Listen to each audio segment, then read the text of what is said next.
खबर यह भी है कि एनआईए डॉक्टर शाहीन सईद को लखनऊ और डॉक्टर आदिल को सहारनपुर ले जा सकती है। सबूत जुटाने के लिए जांच एजेंसी आरोपियों के साथ जाकर छानबीन करेगी। लेकिन आप सोचेंगे कि लखनऊ और सहारनपुर क्यों? क्योंकि शाहीन की स्पेशल 26 का पर्दाफाश हो चुका है। कौन है ये 26 लोग, कौन कर रहा था इसे लीड, और इन्हें मिलने वाले लाखों रुपयों के फंड के साथ साथ कोई 1 लाख 1 रुपया, कोई 2 लाख 2 रुपया और कोई 1 लाख 3 रुपया क्यों देता था? ये क्या कोड थे? जानिए आगे की कहानियों में।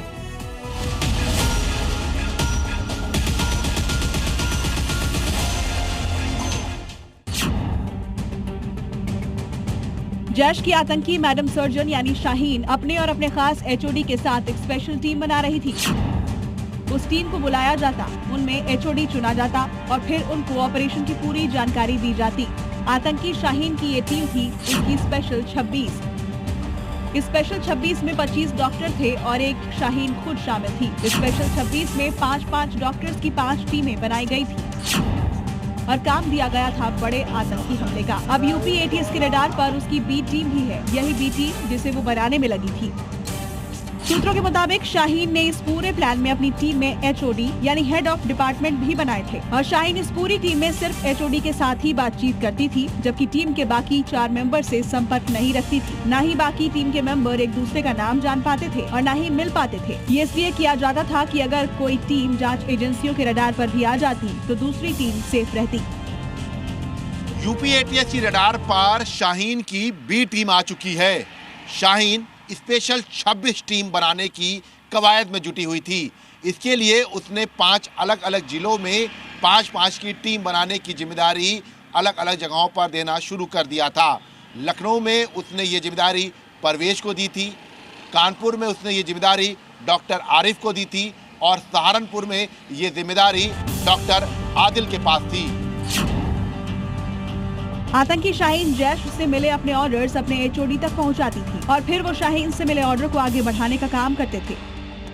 सूत्रों के मुताबिक शाहीन ने अपने इस प्लान में आतंकी आरिफ को कानपुर का, अपने भाई परवेज को लखनऊ, सहारनपुर में आदिल को एचओडी बनाया था, जबकि बाकी 2 शहरों में एचओडी कौन थे उसकी तलाश की जा रही है। शाहीन के मंसूबे इतने खतरनाक थे कि उसने बाकायदा हर टीम में एक एचओडी नियुक्त किया था जिनसे वो सीधे संपर्क करती थी।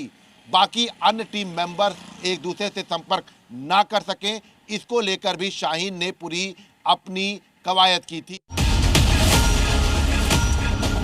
मैडम सर्जन यानी डॉक्टर शाहीन के आतंकी खेल में उसके पास फंडिंग कहां से आती थी और कितनी होती थी, इसकी जांच भी चल रही है। जांच एजेंसियों की गिरफ्त में आए आतंकियों की बैंक डिटेल खंगाली जा रही है, क्योंकि कहानी में ट्विस्ट तब आया जब यह पता लगा कि 7 साल में 40 करोड़ से ज्यादा का लेन देन इन आतंकी डॉक्टर्स के बैंक अकाउंट से किया गया। इन बैंक अकाउंट्स में कई छोटे छोटे अमाउंट में पैसा आया, जबकि 6 नवंबर को कई खातों में कई लाख रुपए निकाले गए। हर हफ्ते 2 से 3 बार 20 से 25 हजार का लेन देन होता था, जिसमें ऑनलाइन ट्रांजैक्शन तो बहुत कम किया जाता था। बड़े अमाउंट की पेमेंट ही ज्यादा होती थी और उसमें खास तरह का पैटर्न अपनाया गया, यानी 1 लाख 1 रुपये, 2 लाख 1 रुपये, हर महीने कुछ इस तरह के पैसे डाले जाते थे। ये डॉक्टर सेल जो है ये बनाया जा रहा था, क्योंकि इसमें ये होता है कि आइडेंटिटी जो है वो नहीं मालूम होती है और ये काम कर रहे होते हैं, इनका एक कोडवर्ड होता है और एक दूसरे को ये नहीं जाते, और ऐसे में अगर ये पकड़े जाते तो ये दूसरे का जो आइडेंटिटी है वो डिस्क्लोज नहीं कर सकते थे। तो एक बड़ी प्लानिंग जो है की गई थी। आतंकी शाहीन सईद इन पैसों और जैश से मिलने वाले ऑर्डर्स के मुताबिक एक संगठित नेटवर्क खड़ा करने के बिल्कुल करीब पहुंच चुकी थी, लेकिन इससे पहले वो सुरक्षा बलों के हत्थे चढ़ गए। यूपी की एजेंसियां आदिल, परवेज और आतंकी शाहीन सईद की ज्यादा दिन की रिमांड मांग रही है, क्योंकि जो फोन से डेटा रिकवर हुआ है और जो फंडिंग में 1 रुपये 2 रुपये वाला एक्स्ट्रा पैटर्न सामने आया है, इसे लेकर बाकायदा 3 चरणों में पूछताछ करनी है। तो एक बड़ी प्लानिंग जो है की गई थी। इसके साथ साथ एनआईए चूंकि इस पूरे मामले को लेकर लगातार जांच कर रही है, तो 4 डॉक्टर से उसने पूछताछ की है।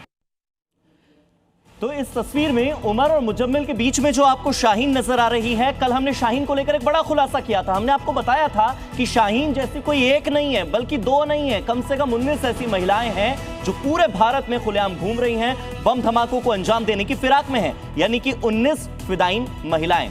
लेकिन इन्हें ट्रेनिंग देते कहां, लोगों से छिपते कहां और इतनी फिदाइनी महिलाएं रहती कहां पर, जानने के लिए कहानी के अगले हिस्से को आपको देखना चाहिए। आपको जानकर हैरानी होगी कि एटीएस सूत्रों के मुताबिक शाहीन सहारनपुर और हापुड़ में मिनी रिक्रूट कमांड सेंटर के लिए ऐसी कोई जगह ढूंढ रही थी जो शहर से थोड़ा बाहरी इलाके में हो और वहां लोगों की गतिविधियां कम हो। सेंटर में कुल 10 बड़े कमरे और एक तहखाने में बड़ा सा ट्रेनिंग हॉल बनाने की तैयारी थी। इसके लिए बाकायदा बड़ी जगह ढूंढी जा रही थी। गरीब मुस्लिम लड़कियों के इलाज और पढ़ाने के बहाने वो फाउंडेशन बनाने की भी तैयारी कर रही थी, जिससे कि जांच एजेंसियों के रडार पर वो ना आए और आराम से वहाँ पे फंड इकट्ठा करे, विदेशी फंडिंग ला सके और उस फंड के माध्यम से आतंकी गतिविधियों को और अधिक तरह से बढ़ाया जा सके। इस सेंटर में आतंकी ट्रेनिंग लेने वाली महिलाओं को मुंजिमा नाम दिया जाता। शाहीन के सेंटर में ड्रामा का प्रयोग होता ताकि ट्रेनिंग करने वाली लड़कियां सोशल मीडिया से दूरी रखें और मकसद से न भटकें। शाहीन का मकसद था कि इस ट्रेनिंग सेंटर में बाहरी हिस्सों में ही अस्थायी दवाखाना और मुस्लिम लड़कियों के लिए स्कूल खोला जाता, बाकी के हिस्से में हॉस्टल होता जिसमें आतंकी ट्रेनिंग लेने वाली लड़कियां रहती। अब जरा कानपुर कनेक्शन भी समझिए। दिल्ली धमाके से कानपुर के 7 मोबाइल नंबरों के तार भी जुड़ रहे हैं। खुलासा हुआ है कि ये 7 मोबाइल नंबर कानपुर के हैं और इनके तार दिल्ली धमाके से जुड़े हैं, क्योंकि धमाके से पहले 7 मोबाइल नंबर लाल किले के बाहर यानी कि ब्लास्ट वाली जगह के आसपास एक्टिव थे। वहीं 22 मोबाइल नंबरों का भी पता चला है। इनके मालिकों को ट्रेस करने में एजेंसियां जुटी हुई है, क्योंकि कानपुर में आतंकी शाहीन का नेटवर्क पहले से काफी एक्टिव था। ऐसे में एटीएस, एनआईए और आईबी तीनों मिलकर इसे गहनता से जांच रही है। कई लोगों से सुरक्षा एजेंसियों ने पूछताछ भी की है। एनआईए की जांच में ब्लास्ट की प्लानिंग में जो 4 मुख्य किरदार पाए गए, उनका पैन इंडिया में हमले का प्लान था, यानी कि ये चारों दिल्ली से बाहर भी पूरे देश में हमला करने के बेहद करीब थे। इनमें 3 डॉक्टर्स यानी डॉक्टर मुजम्मिल, डॉक्टर आदिल और डॉक्टर शाहीन तो मेन कैरेक्टर थे। वहीं शोपियां का रहने वाला मौलाना इरफान अहमद वो चौथा किरदार था, जो कि साजिशकर्ताओं के बीच एक मेन कैरेक्टर था। सूत्रों का कहना है कि दिल्ली में विस्फोट से पहले शाहीन सईद की स्पेशल 26 का एचओडी आतंकी आदिल कानपुर गया था। कानपुर आने का मकसद क्या था, ये जांच एजेंसियों को अब भी स्पष्ट नहीं है। वहीं डॉक्टर शाहीन भी 2 महीने पहले लखनऊ भी गई और कानपुर भी गई थी। यही कारण है कि इन आतंकी डॉक्टर्स को लेकर अब जांच एजेंसी लखनऊ, कानपुर, सहारनपुर जैसे उत्तर प्रदेश के कई शहरों में जा सकती है। यूपी की जांच एजेंसियां जल्द ही आदिल, आरिफ और शाहीन को बाकायदा रिमांड पर लेकर पूछताछ करेगी। पूछताछ 3 चरणों में की जाएगी।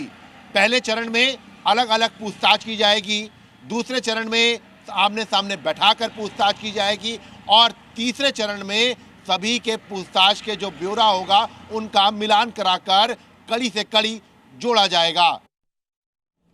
चाहे उमर हो, शाहीन हो, मुजम्मिल हो, आरिफ हो, आदिल हो, सबके बीच में एक कॉमन फैक्टर है और वो है दिल्ली को दहलाने वाली फैक्ट्री अल फलाह यूनिवर्सिटी। इसी अल फलाह के चेयरमैन जवाद सिद्दीकी का मध्य प्रदेश के महू में अवैध आलीशान मकान है, या कहें कि एक महल है। और अब इसी आलीशान आशियाने पर मोहन सरकार का पीला पंजा चलने वाला है, बुलडोजर चल रहा है। क्यों? रीजन केवल ये नहीं है कि ये अवैध है, रीजन ये भी है कि इस मकान में मौजूद है एक ऐसा तहखाना जो कई अवैध गतिविधियों का अड्डा हो सकता है। देखिए, यह है दिल्ली को दहलाने की फैक्ट्री अल फलाह यूनिवर्सिटी के चेयरमैन का मध्य प्रदेश के महू में अवैध आलीशान 4 मंजिला मकान, जो पूरी तरह से अवैध है। जवाद अहमद सिद्दीकी, उनके नाम पे हमारे रिकॉर्ड में मकान है और इसके लिए जवाद अहमद सिद्दीकी ने नामांतरण के आवेदन कर रखा है। उनकी एक पत्नी और इनके जो 11 भाई बहन हैं, तो उनका हक त्याग के साथ उन्होंने अप्लाई किया, जो अभी तक नामांतरण हमने किया नहीं है, पेंडिंग है हमारे पास।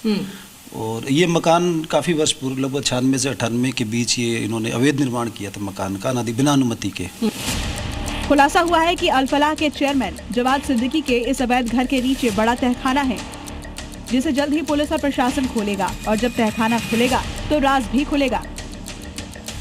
अल फलाह यूनिवर्सिटी के जो वाइस चांसलर हैं जवाद, उनके भाई हमूद का ये घर है। मध्य प्रदेश में जगह जगह हजारों लोगों को जिन्होंने चिटफंड यानी पैसे दुगने के नाम पर चूना लगाया, साल 1999-2000 से वो भागे हुए हैं। उनका ये बहुमंजिला जो मकान है वो अवैध है। 1996 से प्रशासन इसको अवैध बता रहा है, लेकिन नहीं तोड़ा गया। अब 3 दिन में तोड़ने के लिए कहा गया है। स्थानीय लोगों ने आरोप लगाया कि तहखाने में जमातें होती हैं, हो सकता है कि इसमें हथियारों का जखीरा मिले। आंदोलन क्या करेंगे, हम तो खुद ही बुलडोजर लेके तोड़ तैयार देंगे। है? हम तो तैयार है बुलडोजर? तैयार है। क्या बात कर रहे हो? 3 दिन के अंदर नोटिस पीरियड दिया हुआ है। अगर 3 दिन में कैंटोनमेंट बोर्ड अगर नहीं तोड़ता है तो सारे हिंदू समाज की तरफ से हम मकान तोड़ने का वो करेंगे। ये तो साफ है कि माइनॉरिटी के नाम पर अल-फलाह यूनिवर्सिटी के नाम पर आतंक का अड्डा चलाने वाले जवाद अहमद सिद्दीकी का नेटवर्क बहुत बड़ा था।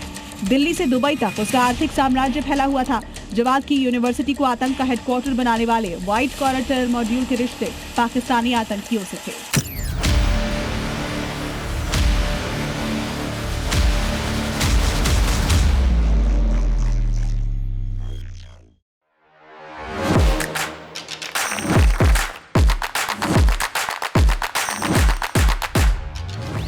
Please welcome Dr. Subhash Chandra. And habit can be micro, macro, 66 times if you repeat the same thing, it becomes your habit.